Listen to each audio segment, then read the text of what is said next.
Καλώς ήρθατε και πάλι στο Δημοτικό Θέατρο Πειραιά. Είμαι η Κατερίνα Βιλάλη και μαζί θα συνεχίσουμε την παρακολούθηση των ανοιχτών μαθημάτων θεάτρου για όλους που προσφέρεται από το Δημοτικό Θέατρο Πειραιά μέσω του φεστιβάλ «Η Δυναμική του Ελληνικού Λόγου στο Θέατρο» για το έτος 2020. Η πρόσβαση είναι ελεύθερη για όλους, οπότε θα πάμε εκεί όπου το θέατρο αποκαλύπτεται. Θα πάμε να δούμε τη θεατρική διαδρομή από τα παρασκήνια στη σκηνή.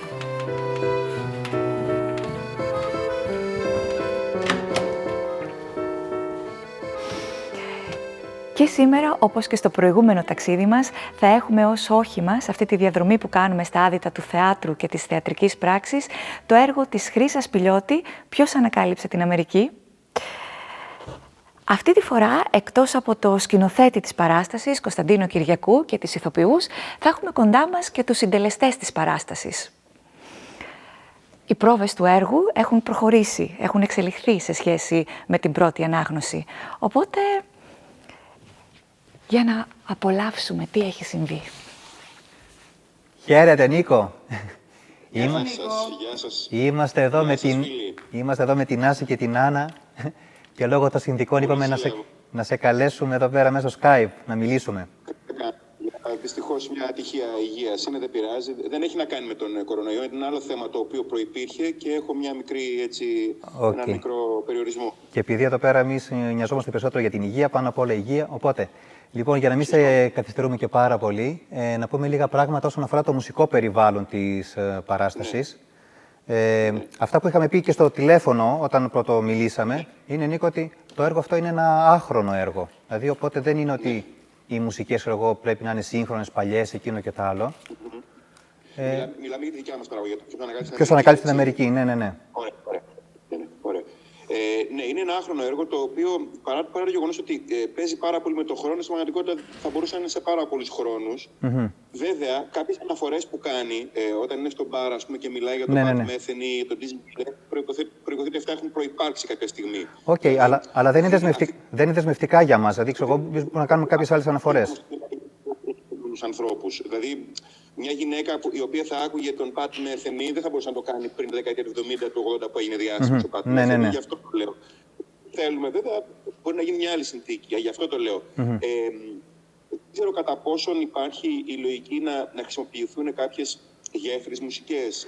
Γέφυρες. Αναφορικό. Αυτό ναι, δεν ξέρω πώς, αν μπορούσαμε να το κάνουμε, επειδή έχει και μία μετάβαση στο χρόνο, τους άλλους είναι από τα 8 μέχρι τα 88. Μπορούμε, ξέρω εγώ, σου λέω τώρα εγώ σαν ιδέα, μπορεί και σαν ήχος που να είναι light motif, που να έχει, ξέρω εγώ, το πέρασμα του χρόνου. Ξέρω, μπορεί να είναι ακόμα και ένα ρολόι που περνάει κάπως. Δηλαδή, ας το κάνουμε ότι είναι πέρασμα χρόνου, γιατί έχουμε πολύ μεγάλη διάρκεια. Υπάρχουν σημεία στα οποία πιστεύεις ότι αυτό είναι πραγματικά αναγκαίο, δηλαδή πρέπει να φανεί μια μεγάλη διαφορά. Δηλαδή, εγώ βλέπω μια συνεχή ροή στον χρόνο, η οποία βέβαια αφορά πάρα πολλές ηλικίες. Νομίζω ότι αν το κάνουμε συνήθεια, μπορεί να καεί. Θα ήθελα να το κρατήσουμε σε σημεία που πιστεύω ότι η μετάβαση στον χρόνο είναι αρκετά δυνατή. Ναι, αυτό. Κυρίως υπάρχουν δύο μεγάλες μεταβάσεις που είναι στο τέλος. Ναι, οι δύο τελευταίες σκηνές. Η μία, ξέρω εγώ, είναι που μας λέει, ούτως ή άλλως είναι και ο τίτλος της σκηνής, που λέει 10 χρόνια μετά. 10 χρόνια μετά. Και το άλλο, ξέρω εγώ, που είναι ο επίλογος. Οπότε, δηλαδή, στα 10 χρόνια μετά τις βλέπουμε τις γυναίκες περίπου στα 50 τους και μετά τους βλέπουμε κατευθείαν στο γυροκομείο, ξέρω εγώ, σε αυτό το άσυλο που είναι, στα 88. Ναι. Πάρα πολύ ωραία. Αυτό. Υπάρχουν κάποιοι ήχοι που δίδονται από το κείμενο. Ναι. Τους θέλουμε. Δυνατή μουσική, πάρτι. Αυτά όχι. Ένα φρενάρισμα, είναι κάποια στιγμή. Όχι, περισσότερο, ξέρω εγώ, μας κάνουν, ξέρω εγώ, ότι είμαστε σε διαδήλωση, ξέρω εγώ, ή ότι... διαδήλωση, ή ότι, ξέρω εγώ, τα παιδιά στις πρώτες σκηνές, δεν θυμάμαι τώρα ποιον αριθμό, που είναι, ξέρω εγώ, που κάνουν την προσευχή. Οπότε, ξέρω εγώ, μπορεί να είναι, ξέρω εγώ, περιβάλλον, ότι μέχρι να ησυχάσουν τα παιδιά να κάνουν την προσευχή στο σχολείο. Κάτι τέτοια, δηλαδή όχι. Ή παραδείγματος χάρη είναι μια σκηνή που ταξιδεύουν, υποτίθεται, με τον οδοντοτό σιδηρόδρομο. Ναι, να ακούγεται εγώ σιδηρόδρομο. Ναι, αυτό. Ναι, ωραία. Αυτά είναι, κοίταξε, επειδή είναι μουσική επιμέλεια και επένδυση, ας πούμε, είναι απλά χρόνοι και το κατάλληλο δείγμα. Ναι. Ένα άλλο πραγματάκι θέλω να σε ρωτήσω. Δεν έχουν πάρα πολύ κόπο για μένα, είναι εύκολα. Θα σου προτείνω κάποια δείγματα και θα μου πεις ναι. πολύ. Ένα άλλο πραγματάκι θέλω να σε ρωτήσω και επιμένω είναι επειδή τον αναφέρει τον Pat Metheny. Δεν ξέρω αν θυμάσαι τη μουσική του Pat Metheny. Pat Metheny είναι ένα είδος μουσικής πολύ όχι άχρωμη μουσική. Δηλαδή, ενώ υπενήσεται ότι είναι μια μουσική αυτοσχεδιαστική jazz, είναι τόσο light και άχρωμη που γίνεται λίγο αδιάφορη. Είναι ένα είδος μουσικού χαλιού. Το θέλουμε για τη σκηνή αυτό? Όχι, όχι. Ούτως ή άλλως αυτό δεν είναι. Όχι, αυτή λέει ότι ακούει αυτές τις μουσικές. Δεν σημαίνει ότι και στο πάρτι παίζονται αυτές οι μουσικές. Εκεί στο πάρτι, ξέρω εγώ. Λέει ότι ακούμε το λέει στη σκηνή στο μπαρ. Ναι. Ακούμε ένα κομμάτι jazz. Ναι, δεν χρειάζεται να είναι αυτό. Δεν χρειάζεται να είναι αυτό. Όχι, και δεν χρειάζεται ξέρω, να είναι και jazz. Μπορεί ξέρω, να είναι ξέρω, κάποιο σύγχρονο. Δηλαδή δεν ακολουθούμε τις μουσικές αυτές. Δηλαδή το κείμενο μετά είναι αναφορικό για την jazz μουσική. Λέει: καλώς ο Πατ Μέθενη, αλλά προτιμώ τον Γκιλέσπι και τον Γκισμόντι. Παίζουμε κομμάτια, ξέρεις, παίζω μπάσο. Δηλαδή όλα αυτά κάνουν μια αναφορά, γι' αυτό. Ναι, αυτό. Δηλαδή, αν εμείς βρούμε ξέρω, μια άλλη μουσική, αυτή βέβαια η Λίζα προτιμάει την jazz, αλλά δεν σημαίνει ότι εκεί στο μπαρ θα ακούσουμε και αυτό. Γι' αυτό δηλαδή δεν χρειάζεται να είναι τόσο, να μην κάνουμε αναφορές σε εποχή. Αυτό. Ωραία, ότι εμένα τα ακούσματά μου μπορώ να πει εγώ ότι είναι Louis Armstrong τα ακούσματά μου. Δηλαδή δεν μας πειράζει. Αυτό. Ναι. Αυτά. Αυτά νομίζω από μουσική. Εντάξει. Ωραία. Έγινε. Νίκο, σε χαιρετάμε όλοι από εδώ. Γεια. Πολλά φιλιά. Αφού χαιρετήσαμε τον Νίκο, ας μιλήσουμε τώρα και εμείς. Ωραία. Εγώ έχω μια απορία που αφορά στις μεταβάσεις από σκηνή σε σκηνή, από καρέ σε καρέ. Ναι. Γιατί σε κάποια, φαντάζομαι και βάσει του κειμένου, ότι θα πρέπει είτε να αλλάξουν ένα κουστούμι, είτε ίσως να έρθουν και κάποια props, κάποια σκηνικά, να φέρει κάποιες καρέκλες. Αυτό κάπως... να δούμε μήπως χρειάζεται όντως μουσική για να καλυφθεί η μετάβαση. Καλά, δηλαδή, σίγουρα. Χρειάζεται παραπάνω κομμάτια από αυτά που αναφέρει ο Όχι, Νίκος. δεν θα έχουμε τόσο μεγάλο. Δηλαδή, τώρα θα πούμε και με την Άση που είχαμε μιλήσει τηλεφωνικώς, είπαμε κάποια πράγματα. Θα τα πει και η Άση. Ότι στην ουσία, ξέρω εγώ, Άννα, θα είναι μετατόπιση από το ένα σημείο τη σκηνή στο άλλο. Άρα θα είναι όλα κάθε δηλαδή... στημένα. Θα είναι στημένο ένα τοπίο. Ωραία. Στο οποίο τοπίο, ό,τι πράγματα υπάρχουν θα χρησιμοποιούνται. Και μπορώ να σου πω τι θα είναι. Οπότε κάθε σκηνή επικεντρώνεται σε ένα κομμάτι αυτού του τοπίου. Κάθε σκηνή, όχι, αυτό το οποίο μπορεί να αλλάζει από σκηνή σε σκηνή.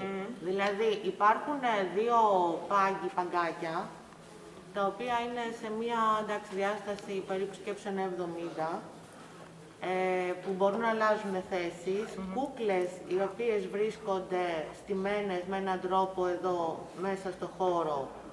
Και δεν μεταφέρονται, σταθερές. Σταθερές έχουν πάνω τα ρούχα. Τα ρούχα που θα έχουν τη μετάβαση, αλλά και, Άννα, και τις αλλαγές των ρόλων. Γιατί οι δύο κοπέλες παίζουν και άλλους ρόλους εκτός από τους δικούς τους. Ναι, σωστά. Τώρα, αν ας πούμε οι κούκλες θα φοράνε από την αρχή τα ρούχα ή θα τις δίνουν, αυτό μπορούμε να το δούμε. Ναι, αυτό θα το δούμε πώς θα πάει, πώς θα μας εξυπηρετήσει κιόλας. Ναι. Γιατί και αυτές οι κούκλες δεν πρέπει να είναι νεκρές, δηλαδή αυτές θα έχουν τη δική τους αφήγηση. Ναι. Σε σχέση με το χρόνο, ο οποίος χρόνος εδώ θα φανεί μέσα από τα ρούχα. Πολύ ωραία. Άρα αυτές οι κούκλες συμμετέχουν και στις σκηνές. Δεν είναι απλά για να κρατάνε τα ρούχα, να κάνουν την αλλαγή κουστούμιου, ας πούμε, οι ηθοποιοί. Θεωρώ ότι είναι μόνο, άμα ήταν μόνο για να κρατάνε, ας πούμε, αυτά, θα τις αδυνάτιζε σαν σημεία στο σκηνικό χώρο. Και αναλόγως αυτό, επειδή μιλάμε τώρα και για το φωτισμό, Άννα, δηλαδή αυτές οι κούκλες μπορεί, ξέρω εγώ, αναλόγως στα φώτα, την κλίση των φώτων, να ζωντανεύουν, ξέρω εγώ, κάποια στιγμή, ξέρω εγώ, να είναι άγριες, κάποιες να είναι, ξέρω εγώ, αναλόγως, δηλαδή η σκηνή, ξέρω εγώ, που την έχει όχι, ο φωτισμός, δηλαδή, άμα τις δείχνει τεράστιες, άμα τις φέρνει μικρές, δηλαδή, ανάλογως, δηλαδή, τις γλυκαίνεις φωτιστικά. Πόση λεπτομέρεια θα έχουν, ξέρουμε? Είναι δηλαδή, κούκλες μανεκέν. Είναι φουλών μανεκέν με όλα τα χαρακτηριστικά, με μαλλιά, δηλαδή είναι πλήρως ανθρωπόμορφες ή είναι οι πιο απλοποιημένες? Λοιπόν, εδώ δεν μπορώ να σου απαντήσω ακριβώς, διότι λόγω της ειδικής κατάστασης υπάρχει, δηλαδή ο σκηνογράφος πάντα έχει να παλέψει με την ύλη, η οποία ύλη έχει τα δεδομένα της. Λοιπόν, η ύλη λοιπόν στην παρούσα φάση είναι λίγο δυσέβρετη. Είναι λίγο δυσέβρετη, αλλά μπορεί από τις 10 Μαΐου και μετά να έχω δυνατότητα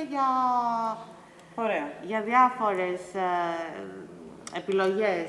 Αυτή τη στιγμή, κατά πάσα πιθανότητα, μπορώ να έχω τις επιλογές άσπρης κούκλας χωρίς μαλλιά. Ωραία, οι υφασμάτινες. Η προτίμηση ποια είναι, Κωνσταντίνα? Όχι, θα θέλαμε να είναι αυτές? Να είναι κάπως γυαλιστερές. Αυτές που είναι της βιτρίνας, Άννα, περίπου. Μανικέν βιτρίνας. Προσπαθώ να καταλάβω πόσο ανθρωπόμορφες είναι. Δηλαδή, πόση λεπτομέρεια έχουν. Δεν έχουν πολύ λεπτομέρεια, είναι πιο αφηρημένες. Γιατί μπορεί μία, ξέρω εγώ, συγγνώμη, η Άση, μπορεί ξέρω εγώ, μία να έχει το αντρικό κοστούμι που δείχνουμε εμείς, θα το δούμε τώρα αυτό πώς θα εξελιχθεί, να υπάρχει και ο Στέφανος. Δηλαδή να είναι μόνο τα γυναικεία ρούχα, να βάλουμε και ένα που φοράει σακάκι. Θα το δούμε αυτό αν θα υπάρξει, αλλά μπορούμε να το πάμε και προς τα εκεί. Γι' αυτό δηλαδή, όπως λέει και η Άση, να μην είναι ότι να είναι έντονα τα χαρακτηριστικά στο πούμε, του προσώπου και του σώματος. Μετά από την άλλη, ξέρεις, όλα κάθε φορά παίζει ρόλο τι θα βρεις, πόσο κοστολόγηση κλπ. Αλλά γενικά νομίζω και εσύ θέλω να μου πεις, ότι δεν πάμε σε μια λογική της ανθρώπινης, δηλαδή δεν θα παίζουν, δεν θα είναι κάποιες άλλες. Είναι παρουσίες. Όχι, θα είναι παρουσίες. Θα είναι παρουσίες, αυτό. Δεν θα είναι... Ναι, γι' αυτό είπα, ξέρω, ζωντανεύουν αναλόγως εγώ. Ενώ οι σκιές τους, επειδή ξέρω εγώ. Ναι, δηλαδή πάμε και, αυτό, σαν μορφή, όχι τόσο. επειδή βλέπουμε και πολύ γρήγορα να παίρνει ο χρόνος από αυτό των 80 ετών, δηλαδή από το 8 μέχρι το 88, δηλαδή ξέρω εγώ μπορούμε να το βάλουμε ότι είναι οι μνήμες, ότι είναι ξέρω εγώ, οι εφιάλτες, ότι είναι ξέρω εγώ, οι προσδοκίες, ότι είναι ξέρω εγώ, οι χαρούμενες στιγμές ή οι δυσάρεστες στιγμές. Δηλαδή κάπως έτσι θα ζωντανεύουν φωτιστικά.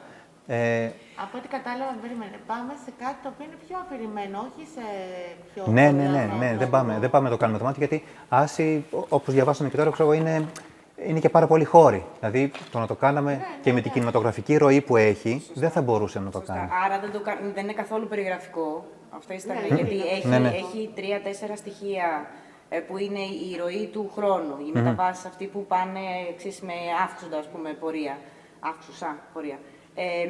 Και μετά έχουμε επίσης κάποια πράγματα γίνονται στο κείμενο πολύ περιγραφικά και απλά και εγώ έχω την ίδια αίσθηση ότι δεν νομίζω θα εξυπηρετήσει ιδιαίτερα το να γίνουμε κι εμείς αντίστοιχα εξίσου περιγραφικοί. Δεν χρειάζεται. Ναι, όχι, δεν πάμε. Να γίνει λίγο πιο αφαιρετικό. Και αυτό που είπε ξέρω, η Άση, ότι ξέρω, θα είναι δύο πάγκοι, αυτός ο πάγκος, ας πούμε, ξεκινώντας το έργο, θα είναι τα κρεβατάκια τους, θα είναι ξέρω, το τρένο, όπως είπαμε ξέρω, και με τον Νίκο τώρα στη αυτό. Θα είναι ξέρω εγώ. Ο κινηματογράφος που πάνε, δηλαδή υποτίθεται αυτός αν είναι τριθέσιος ο πάγκος αναλόγως της αστάσης που θα κάνει η Άση, ότι μπορεί να είναι ότι είναι 3 καθίσματα του κινηματογράφου. Ναι, είναι κάτι αρκετά αφηρημένο το οποίο μπορεί να προσαρμοστεί από σκηνή σε σκηνή και να πάρει άλλες. Αυτό, ναι. Δηλαδή στην ουσία οι δύο ηθοποιές θα προσδιορίζουν τι είναι. Δηλαδή λέγοντας ότι τώρα είμαστε στο τρένο και κουνιόμαστε, άρα το προσδιορίζουμε ότι είναι το βαγόν Λι. Αυτό. Ή ότι είναι ο κινηματογράφος, δηλαδή το βλέπουμε. Αυτά δηλαδή θα προσδιορίζονται από τη δράση. Ναι, αυτό. Ναι. Ωραία. Άρα και από πλευράς φωτισμού δεν ακολουθούμε ας πούμε, την οδηγία του κειμένου. Όχι. Μέρα, νύχτα, μέσα, έξω και ούτω καθεξής. Γενικά δεν είμαστε καθόλου περιγραφικοί. Είπαμε πιο πολύ για το συναίσθημα και το περιβάλλον. Αυτό. Και οποιαδήποτε περιγραφή παραμένει του κειμένου. Είναι καθαρά λεκτική και τίποτα άλλο. Ωραία. Αυτά νομίζω ότι έχουμε να πούμε πάνω σε αυτό. Ναι, τα ρούχα θα είναι λίγο πιο... Λίγο πιο... θα δίνουν περισσότερες πληροφορίες σε σχέση... Τώρα δεν ξέρω αν το θέλεις, αυτό που είχαμε πει, δηλαδή... Ότι είναι παιδιά και μετά γίνονται ενήλικες και δηλαδή ότι φοράνε αυτό. Κάτι, ναι, με βάση το έργο, τα ρούχα, έχει, ξέρεις, είναι... Ναι, σίγουρα, αλλά επειδή θα είναι και γρήγορες αυτές οι μεταβάσεις, όπως είπαμε, και φωτιστικά και ηχητικά, δεν θα έχουν και χρόνο να αλλάξουν Άση, οπότε θα είναι ένα στοιχείο που θα τους δίνει αυτό. Ναι, ας πούμε θα φοράνε κάτι το οποίο θα το έχουν από την αρχή μέχρι το τέλος και πάνω σε αυτό θα προσθέτουν. Ναι, αυτό. Ναι, δηλαδή ένα μαντίλι, ξέρω εγώ, ένα πανοφόρι, ένα καπέλο. Αυτό, ναι, αυτό. Όπου εδώ, ας πούμε, με βάση το κείμενο, που νομίζω ότι αυτά δεν πρέπει να τα χάσουμε, ζητάει κάποια θεαματικά αξεσουάρ. Δηλαδή... Αυτά συνήθως είναι όταν παίζουν ρόλους τους άλλους. Ναι, αυτά τα θέλουμε για να δείξουμε ότι δεν είναι και η Κέτη και η Λίζα. Ότι ξέρω εγώ τώρα είναι η μαμά με τα φρουφρού, ξέρω εγώ. Είναι ξέρω εγώ, η κομμότρια που, παραδείγματος χάρη, η κομμότρια θα μπορούσε να φοράει και μια περούκα, λέμε τώρα. Κοίταξε να δεις, υπάρχουν λύσεις όπου αν κρατάνε ένα από μέσα σαν κομπινεζόν τύπου ή κάτι έτσι απλό, από πάνω από αυτό μπορούμε να βγάζουμε και να βάζουμε ό,τι θέλουμε. Ναι. Δηλαδή είτε σε φάση φούστας, είτε σε φάση φορέματος από πάνω. Αυτό. Ναι, με πολύ μεγάλη ευκολία. Αν θυμάμαι καλά όμως, είχαμε πει ότι αυτά τα οποία θα χρησιμοποιούν για τις αλλαγές θα είναι πάνω στις κούκλες. Ναι, αυτό. Ναι. Γι' αυτό λέω: μπορεί να είναι ένα καπέλο, ένα κασκόλ, οτιδήποτε. Αυτά. Ούτως ή άλλως στην ουσία, αν φοράνε, ξέρω εγώ, λέμε τώρα, φοράνε ξέρω εγώ, ένα κασκόλ, το πάνε, το βάζουν στην κούκλα και μετά ξέρω παίρνουν το άλλο για να γίνει ο άλλος ρόλο. Αυτό, ναι, αυτό. Δηλαδή, γιατί αυτό που κάνανε πριν, δηλαδή το παρελθόν τους, γι' αυτό σου λέω ότι ζωντανεύουν, ο προηγούμενος ρόλος, δηλαδή υπάρχει πάνω στη σκηνή μαζί τους. Ναι. Αυτό. Okay. Λοιπόν, πάμε να στήσουμε τώρα τη σκηνή του κομμωτηρίου. Εσύ μπαίνεις από το κομμωτήριο από εκεί και εσύ είσαι ήδη μέσα στο κομμωτήριο. Όπως είπαμε, ξέρω, αυτές είναι οι κούκλες που έχουν πάνω ρούχα. Λοιπόν, αυτό υποτίθεται εδώ πέρα είναι του κομμωτηρίου, ναι. Άρα αυτό το έχουμε. Ναι, την υποδέχεσαι, είσαι ήδη μέσα στο χώρο εσύ. Μπαίνεις μέσα στο χώρο, Μιχαηλία, εσύ, οπότε πάμε έτσι. Ναι, ναι.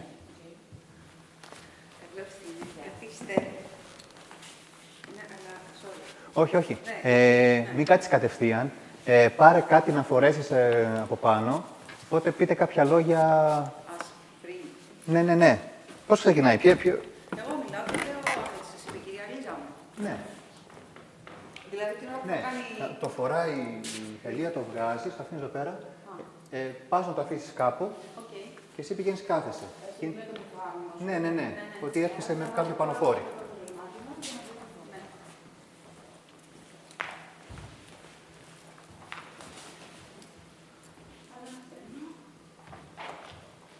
Χαίρετε.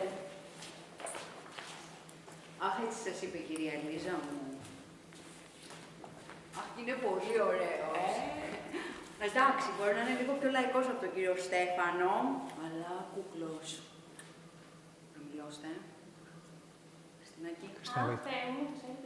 Αχ, Θεέ μου, τους έχετε στείλει όλους. Καλά. Το τι ακούω εδώ στο κομμωτήριο για εσάς δεν λέγεται. Μπορείς εσύ να φεύγεις. Ναι. Την έχεις βάλει, ότι παίρνεις κάποιο, μην είσαι συνέχεια πίσω από τη Μιχαλή και για να μην κρύβεσαι. Αλλά και ό,τι κάνεις κινήσεις. Αχ, ναι, έτσι σας είπε.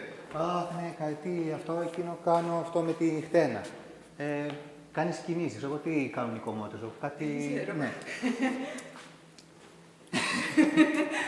Θα το βρούμε τώρα. Αχ, έτσι σας είπε η κυρία Λίζα μου. Αχ, καλά, είναι κούκλος. Για πες, Χριστινάκη. Ίσως λίγο πιο λαϊκός από τον κύριο Στέφανο, αλλά πέτω λίγο πίσω. Κούκλος. Αχ, Θεέ μου, τους έχετε στείλει. Αχ, Θεέ μου, καλά τους έχετε στείλει όλους. Το τι ακούω για εσάς εδώ στο κομμωτήριο δεν λέγεται. Τι ακούς δηλαδή, με θάβουν. Όχι και σας θάβουν. Ίσα ίσα που λένε... Είπες κάτι? Όχι. Α, οκ. Ίσα ίσα που λένε ότι είστε ωραία, μοιραία και πολύ σεξι. Μισό λεπτό. Αχ, έτσι σας είπε η κυρία Λίζα μου. Αχ, καλά, και είναι και αυτός. Πολύ ωραίος. Εντάξει, ίσως λίγο πιο λαϊκός από τον κύριο Στέφανο, αλλά κούκλος. Αχ, Θεέ μου, τους έχετε. Αχ, Θεέ μου, τους έχετε στείλει όλους. Καλά. Το τι ακούω για εσάς εδώ στο κομμωτήριο δεν λέγεται. Τι ακούς δηλαδή, με θάβουν. Όχι και σας θάβουν. Ίσα ίσα. Που λένε ότι είστε ωραία, μοιραία και πολύ σεξι. Μόνο που σας αποφεύγουν λίγο. Εδώ απλώς να έχεις την έγνοια και εσύ Μιχαηλία και εσύ Χριστίνα, ότι είμαστε στο κομμωτήριο, οπότε αυτοί έχουν μάθει να δουλεύουν κοιτάζοντας τον καθρέφτη. Δηλαδή δεν θα κοιτάξω έτσι, κοιτάζω την πελάτησα μέσω του καθρέφτη. Α, ναι, έτσι. Για να δείξουμε την αίσθηση. Αυτό. Για πες, Χριστινάκη, μόνο που προτείνω να μην έχουν πολλά. Τα έχω μεταξύ και εδώ πέρα και στα... Δεν βλέπω και τα...